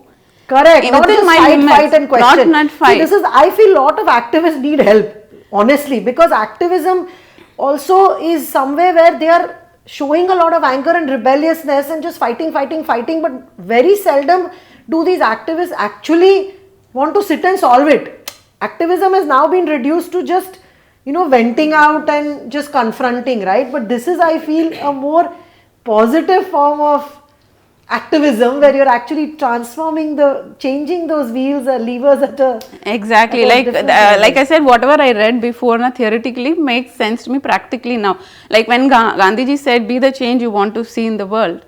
Unless I am that change myself, I cannot bring that change. And our conviction about working with the clients increases so much when we have done the work ourselves. Exactly. Right? We can relate to it. And I feel like all this pain that we go through, and that is what makes a successful therapist, because you can really know what the other person is talking about. If I was in a couch enjoying life, there was no problem in my life, how will I ever relate to that and have that empathy or sympathy the way I... So I think that journey makes all of us have been through journeys in it makes our own sense way that way. What is your take on being a therapist? So Yibali started with looking for solutions for parenting, and now she's actually a therapist and working with clients in her own way. Yibali, how has your therapist journey been like, and what has been your wow moment or your... So for me, I feel the therapist journey has given something which I've not done all throughout my life, is like earning Lakshmi or getting something, or understanding that even I can do something in my life. That is the very first thing. But with that, I feel that the self-care which we teach, and then the people who understand the importance of self-care, they sort of help the magic that happens inside them, like they're trying to be out of their comfort zone, wherein sometimes through the therapy sessions they will let go of the belief system they'll have, but afterwards they feel that what is this happening, I don't think it is right, because they feel they are not in their comfort zone. So we need to keep reminding them कि ये होगा ही क्योंकि आप comfort zone के बाहर हो, और जब आप कंफर्ट जोन के बाहर हो आपको लगेगा कि ये सही नहीं हो रहा है, लेकिन that is what it is, like when you are out of the comfort zone is when the magic happens. How do you feel after your sessions or before your sessions, or when you have done some work with a client? What's that feeling like? Because you didn't sign up for it, you came for parenting, like you said.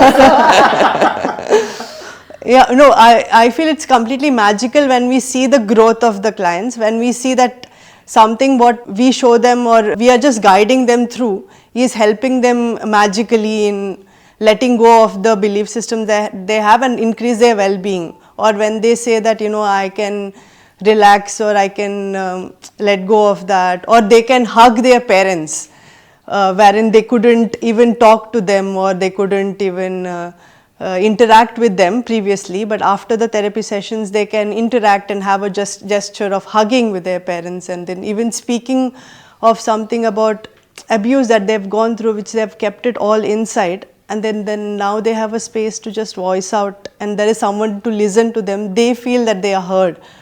So I feel all that has. Wonderful, wonderful. Vivek, what is it that you want to tell all the men who would be listening here? I mean, we are all, you're 4 women and you are 1 man who is on this journey. And more so I'm saying because we need men talking about mental health. We need more and more men coming up, because suicides is also going up. Men are not talking. Men are dealing through all these things by addictions. And it's really not healthy. In our therapy practice, the reality is we have 70% women clients, only 30% men come. So what do you want to say to all my men followers, if at all they are watching? Yeah, so one is, it's the flip side of the patriarchy, that you're taught not to cry, men can't cry, boys don't cry, you have to be strong, you're too thin-skinned, you have to stand upright. You're like a girl. Yeah, you're being like a girl. In fact, I've actually had girl relatives tell me, you are being like a girl. So girls telling girls, you that, right? See, I've actually had siblings tell me, like girls who are siblings saying, you're acting like a girl. So it's not just about patriarchy or matriarchy, it's just that we have been conditioned into certain roles that are quite frankly outdated. Our phones get upgraded, the software gets upgraded, but we are still sticking to an outdated idea that, I have to be strong, I can't cry, I should not, be emotional about it, I'm a man. I mean, being a man doesn't mean you're a human. Absolutely. That's how it works. So I would say that one of the challenges for men is that you have to stick to an image of how you should be. And so what becomes your coping structure? You bond with all the people who have to stick to a similar image. And what do? They go out together and release their stress either through any kind of coping structures like drinking or partying or, or smoking, or just getting together and just bitching about the world and feeling horrible about it but not being able to do anything. Correct. Therefore, you continue to feel like you're helpless. But the fact of the matter is that everything is doable. And do you allow yourself to cry? Yeah, in fact, that is where a lot of my breakthroughs have come, while talking about something emotional, the moment you start to tear up, what do? You kind of look up, you start blinking, you slow down the way you talk, you try and control gulp it down and all of that. But then I've realized that especially with really trained therapists, they're able to, and also the other thing is when you get emotional with people you know, what do? It's going to be okay. Don't cry. Don't cry. No, don't get emotional about it. Koi aur baat kar sakte. So there's always a switch. Whereas to actually feel the emotion and cry means to release it. Like when the pressure cooker is whistling, you don't be like, okay, let it blow up. You go and shut off the whistle. Or you just let it happen naturally. Yes. So this is how I feel like crying definitely helps. It's a human emotion as much as anger or being strong is. Correct. And in fact, they say the most courageous people it's not that they're not afraid, they act in spite of fear. So as a human being, in spite of it's not that you can't be strong, you can cry and be strong. So all of this is available to all people. I think men have to kind of also understand that it's okay to let go and those who support us understand that you can. I do believe that if we want to change patriarchy and men, we have to first change the women. Because it is most of the mothers who are raising children in a certain way, mothers of boys. If mothers of boys made their boys more sensitive to women, to themselves, I think that's where patriarchy, but like you rightly said, girls only say कि लड़की की तरह मत रहो, mothers only tell their boys that man up, don't be like a girl, then that is where the problem starts. And especially, have you had male and female both therapists or only? Yeah, I've had a mixed range of therapists. It's been an interesting journey. But it's also interesting how sometimes men believe that they can only cry in front of women.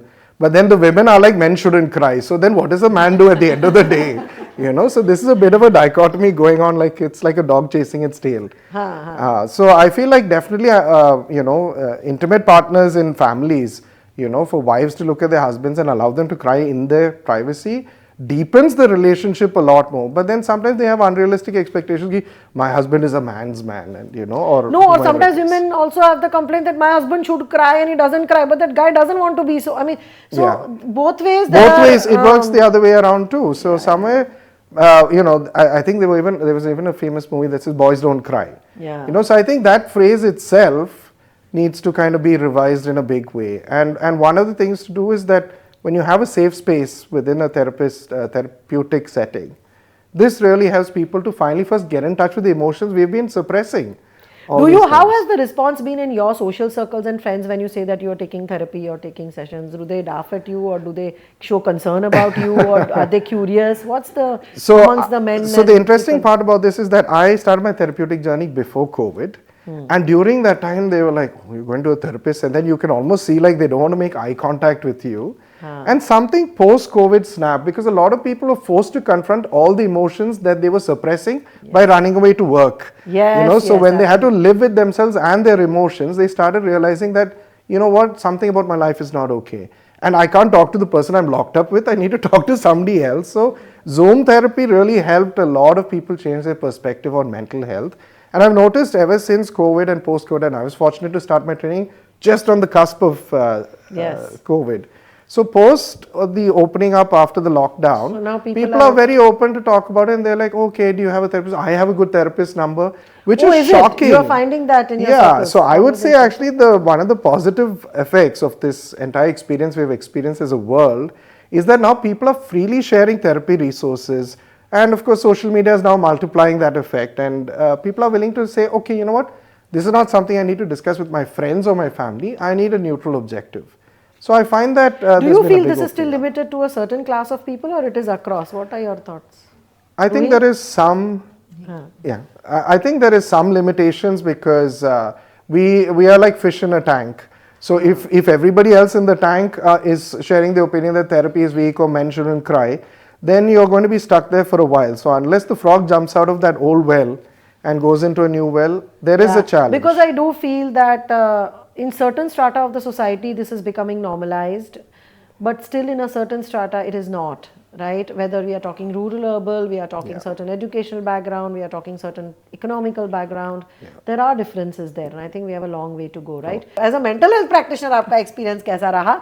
Because आपने खुद therapy ली, changes देखे, और फिर along with the financial career, आप साथ में अपने ये जो mental health लोगों को help करने का शुरू किया, तो दो चीज़ें पूछनी है. एक तो एज अ थेरेपिस्ट आपकी कोई हाई मोमेंट रही है, आपको कोई ऐसी मोमेंट रही है आपकी एज अ थेरेपिस्ट की जर्नी में जहाँ आपको लग रहा है कि वाव था, या बड़ा इंसाइट था, या कुछ अच्छा फील हुआ, या तो कुछ ऐसा केस स्टडी जो आपको लग रहा है कि लोगों को उससे फ़ायदा हो, ऐसा कुछ है? एक कॉमन चीज़ जो हुई है in lot of the cases, and I think lot of people can relate to it, वो ये था कि जब थेरेपी के लिए आते थे ना, तो एक तो क्या था, उनके पास कोई एक सेफ एनवायरनमेंट नहीं था जहाँ पे वो बोल सकते थे.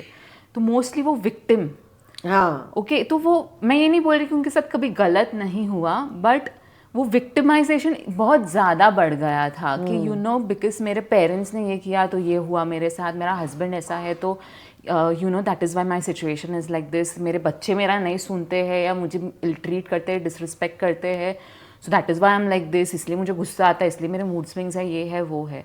सो थेरेपी से ये बहुत ज़्यादा रीफ्रेम हुआ है, बिकॉज लोगों को लगता है थेरेपी में आओगे मतलब आपके सारे प्रॉब्लम सॉल्व हो जाएंगे, बट ये नहीं होता है. थेरेपी से आपके आसपास के लोग नहीं बदलते, आपकी सिचुएशंस नहीं बदलती, जो बदलाव आता है वो आपके अंदर आता है, और जो आपके आसपास के लोग जो है वो बदलाव देखते हैं तो वो अपने आप रिफ्रेम हो जाते हैं. So it's not a magic that we do Correct, over here. absolutely wonderful Okay, लोगों को लगता है हम एक छड़ी लेके बैठे हैं और घुमा देंगे और ठीक हो मेरा जाएगा हस्बैंड सब बदल जाएगा, मेरी सास बदल जाएगी, मेरे हाँ, बच्चे अच्छे सुधर जाएंगे. तो वो नहीं होता है. वो बदले हैं क्योंकि आप बदले हो. तो जब आप खुद वो विक्टिमाइजेशन में से निकल जाते हो, तो मेरे लिए वो वाव मोमेंट था कि जब क्लाइंट्स अपने विक्टिमाइजेशन हुड में से निकलते हैं, क्योंकि वो एक एम्पावर्ड खुद को फील करते हैं, अपनी स्किन में कॉन्फिडेंट फील करते हैं. एक कॉमन नोशन जो सब लोग लेके आते हैं कि आई एम नॉट गुड इनफ, और आई एम नॉट इनफ, और I can't do anything about this, I am so helpless. तो जब वो रिफ्रेम मैंने ये कॉमनली देखा है मैंने मेरे क्लाइंट्स में, तो जब ये रिफ्रेम हुआ है, that has been my wow moment. The another wow moment which is been के एक कुछ भी गलत होता है तो हम अवॉइड बहुत करते हैं, हम भागते बहुत है. तो अवॉइड करने के चक्कर में we will form the habits and the patterns like हम कंफर्ट ईटिंग करेंगे, हम रिटेल थेरेपी करेंगे, हम एडिक्शंस में जाते हैं, smoking, drinking, drugs, social media, Instagram, porn addiction, scrolling, Instagram like you said. ये ज़्यादा क्योंकि हमें वो सोचना ही नहीं, हमें क्या लगता है कि हम नहीं सोचेंगे तो हमें दर्द नहीं होगा, हमें फेस नहीं करना. But the reality doesn't change, right? You have to face it somehow someday. So ये कोपिंग मैकेनिज्म जब चेंज हो जाते हैं, क्योंकि तब हमें लगता है कि नहीं ठीक है डिस्ट्रैक्ट कर लिया हो गया, but it doesn't solve your problems. So when your coping mechanism, when you build healthy patterns and healthy coping mechanisms, when I see that change in the clients, और वो दिखता है सेशंस आफ्टर सेशंस जब हम ये major करते हैं हमारे क्लाइंट्स में क्वांटिटेटिवली, नॉट जस्ट कि क्लाइंट्स आके बोलते कि नहीं हाँ ठीक लग रहा है, अच्छा लग रहा है, थेरेपिस्ट को खुश करने के लिए, खुद को सेटिस्फाई करने के लिए. बट जब ये क्वांटिटेटिवली हम जो मेजर करते हैं इन द स्कोर्स, डिप्रेशन जब कम हो जाता है, वो लोग अच्छे से सो पाते हैं. That has been my wow moments when I see a entire, एक तरीके से बोल सकते हैं कि it's a validation of the work that we are doing. That just gives. How do you balance your career and your mental health as a practitioner की journey आप किस तरह से करते हो? I would say that it has taken a time. There has been a time that when I have felt a burnout also. लेकिन I've realized this thing कि I'm going to do everything in the capacity that I am comfortable to do physically, mentally. And the first thing which comes here is keeping myself healthy physically and mentally. And for that, I have set a routine where 90 minutes only goes to my self-care. Wow. So that is like that will involve my yoga, my meditation, my other things and everything. But the journey starts with me and then it goes to my client. That is my thumb rule. And what is your message for people who are viewing this? आपका as a mental health practitioner and as somebody जिसने journey की, आप क्या कहना चाहेंगी आपकी तरफ से? The thing, I think one thing which I really want to tell is to the people of this generation now. Gen Z? Gen Z, yes, the Gen Z generation. Okay, firstly, we understand your problems are different from the generation that we are coming from. So we are not undermining your problems. Okay, but at the same time, understand that your parents came from some different generation also. So while they are doing their understanding bit, you also need to open up your horizon. It's not a my way or a highway thing. It needs to come somewhere in between. So ये जो होता है ना कि भाई मेरे parents ने ये किया है and all that, yes, you have certain privileges and all, and you do have a problems, also your own set of problems. But the more open and flexible and receptive you are, and accepting towards your own self, क्योंकि आजकल generation is lot of social media pressure generation also. हाँ मतलब I have to be like this person, this influencer, this person, and I have to do this and I have to do that, and then also this whole thing of blaming my parents messed up my life. Of course your parents may have messed up your life, but then that was probably not the intention, and maybe it has happened unintentionally. While wishing the best, but and by blaming you never heal, right? Do you all agree? By blaming you never heal. नहीं help करता है. So you need to take an accountability to break the cycle by yourself if you are given that platform, that opportunity is coming to you. And if you're coming to a therapist, I would say somewhere in your own subconscious mind, you have set that intention that I need help and I need to universe sends that helps to you. So you have to be more willing and open to take that help. Correct. That is all I would say as my message to this. So my message for the mothers and mothers is that stop being selfless. So I think we have seen our mothers being selfless, and we copy and we want to be selfless. I think once we start loving ourselves or start self-love, self-love is not only like taking care of ourselves, but when we have our cup full of love, then only we can give others love. So when we are selfless, we get burnt out and there is no love at all left to give. So we can't give others. So we can only give when we feel our cup is full. So I think it's better to fill our cups first and then provide it. So, Very beautiful, because I think selflessness has been, selfless motherhood has been overly glorified in our society, and the problem is, like she very beautifully said, that when you are so focused on being selfless, yes, you are doing acts of selflessness, but when your cup is empty, there's so much of anger, resentment, stress, burnout, that you cannot truly love or give anything if you don't have it, right?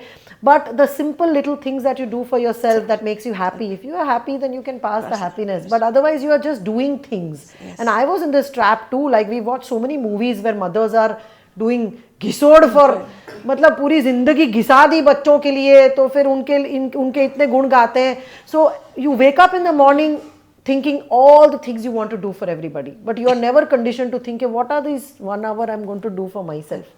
I also learnt it the hard way, because I realized that by only focusing on everybody's needs, including the house ka needs, children ka needs, husband ka needs, in-laws ka needs, social needs, I was building up so much of anger, resentment, frustration, and then at some point I was like, zindagi kharab hai yaar, jeena hi nahi hai, kyun jeena hai bhai, matlab this is so.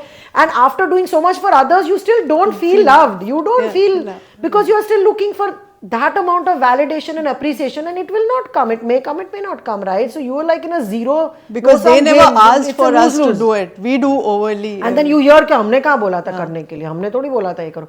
So then that realization that yes, it is okay to focus on ourselves. It is okay to take out time. And I'm not saying that means you spend money on yourself and buy expensive clothes and buy diamonds and go in a spa. No, it is more about inner recognition that I am important, my health is important, my body is important. And that also means work. Like for me, the new year resolution is pause. Last year it was health, and I pat my back because I did take out large chunks of time for my own personal health, and I saw the results. So now the next year also I'm going to be like pause for this reason only, Sometimes also we as therapists, we want to be selfless. Like client is saying, I need help, I'm dying, I need help, and you take one more client, and you take one more client, and that day you are so exhausted, but you saying, chal, isko bichare ko zyada zarurat hai, you put your needs aside. So even as therapists, sometimes we get in this trap of being, and then we are told that, arey tum therapist ho, to tum to, how can you say no? Like, I have people calling in the middle of the night sometimes, randomly across time zones. I have learned to not take those calls. So yes, very important. You also mentioned that. Yes, Kokila, you wanted to share some interesting. I think it's been a very interesting conversation. I think I'm very happy. I didn't expect it to be, but I trust you people, that and the universe, that what has been my intention, like sharing our honest journeys. In those journeys are also the embedded messages for people. I think it's happening. I'm very happy with this conversation. Yes. Adding on to what Yibali said, right? There is a very favorite quote of mine as a parent. Like, my journey started with being a mindful parent. It was all about that.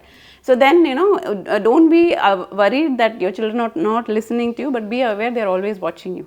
So what is the role model that I'm setting for my children? So I have always made a point, I take time for myself, my yoga. I was never, even when I was homeschooling, it was not just focused on them. I was learning something by the side, so that they have a model that your needs are also important. So they are kinder to their wives. Hopefully. Yes, exactly. I was coming to that point. Not only mother, being a good mother-in-law, also this helps, because what happens when you're so focused on your children, and when somebody else takes that place, you feel so, jittery, and then you get into your daughter-in-law, mother-in-law, usual things. So when you have that clear space, marking boundaries, I'm done with the mother duties, now it's their life. it is easier when you are taking time And for it's yourself. easy on the other girl, because if your Yes. children are used to you only giving them 100% and not taking out time for yourself, that boy is going to expect his wife to do the also, same thing. exactly. So you know? are setting it for the future generation also when you take time for yourself. You can be a good mother, a mother-in-law, your son can be a good husband too. Yeah, And the case study you yeah, wanted and to coming share. to the case study, yeah. So one of the very interesting case study the feedback that I got just last week was from a 9-year-old boy. My client's son. He messaged saying that, you know, after therapy, my mom is not getting angry with me. She's not beating me. And I think now she started really loving me. Wow. That really like So he touched me. messaged you? He told her Wow. and she sent it to me. So that was the best thing that happened recently. And the other thing was another client. She's very innocent homemaker, but usko bahut dar tha. Like she would be dysfunctional in the fear in the sense she cannot let her husband go out of the house for work also. Utna darti thi. But that guy had to go for work. So he would go to Mumbai. The day he goes, she'll get severe anxiety attack, panic attack, faint ho jayegi. She has to be hospitalized to that extent. And he had to go to Dubai for work. He couldn't say no. Then it was even more worse kind of things were happening. So then after we did the therapy work, and she had fear of water bodies. She would feel like she'll jump into the water body anytime if she goes near that, all of that. So we worked, did therapy, all her inner work, RTM, all that done. And today she tells me she drives by the Lakeshore Road every day just for fun. Wow. Wonderful. And her husband is in Dubai and he said, do you want me to come for Ganpati Puja? She said, no, you can come for Diwali. Then we can celebrate more. That's more fun. So that was very, very happy. Some of the events which happened recently.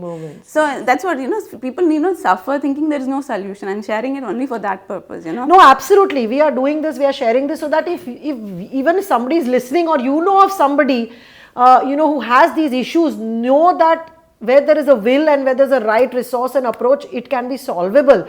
In fact, collectively, the people you see here, these therapists may have probably solved so many fears of people, so many phobias. They probably helped so many relationships, so many traumas, so many, PTSD, CPTSD cases, right? In fact, we are documenting it. So the objective is not to market our work or anything or talk about, but to let you know that there is a solution for all these things. And it can change. It's not for life. You don't have to live with that fear of flying for life. You don't have to live in anxiety every time your husband travels that something is going to happen to him. You don't have to live with it. And it is so empowering when we break these things and we are able to then say, okay, it's okay. I'm not affected by it as much. Because I know people who have extreme fears, phobias and anxieties are so trapped in these feelings that they feel that every decision then is based on that, right? Imagine a person who has a fear of flying. I remember a person coming to me and saying, I cannot take up a global role. My company is promoting me and giving me a global role, but I can't fly because the moment I sit in an airplane, I have severe panic attack. I have to only travel by train. Now, for that man to overcome that is a huge thing. And collectively, I think you guys have also probably worked with so many such people, but I want to take this time and thank you so much for coming on this podcast, for sharing your most personal, private journeys with mental health, for sharing your experiences. So I hope that this podcast was insightful for you. I know it's been much longer than my other podcast, but we had 4 people sharing 4 different journeys. I hope that some things that they said, there were some very powerful things each one of them said. If you want to listen to it again, I would suggest listen to the whole podcast again, because there is something for everybody in it. And if you found it useful, make sure that you share it with somebody who needs to hear some of the things that they have said. Do write in the comments what do you feel about this podcast? Do you resonate with any of these people? Did their stories resonate with you at some level? We would love to hear from you about your thoughts on the different things that we shared today. Do subscribe to the channel if you like this. Remember, I'm doing this podcast, Real People, Real Stories, to normalize such conversations. It should not be just mental health practitioners talking on a podcast, but it should be you people, talking about these issues in a gathering of friends, in a gathering of family members where you feel safe. Today, we are very comfortable to talk about our appointment with a dentist, with a cardiologist, with a urologist, with a gynecologist, but how many of us are still comfortable to talk about our appointment with our mental health therapist, with our psychiatrist or psychologist? That is what we want to normalize so that we can have a healthier, happier society and more functional relationships. Thank you so much for listening to this podcast. Do tune in for more such real people, real stories on my channel to talk about mental health.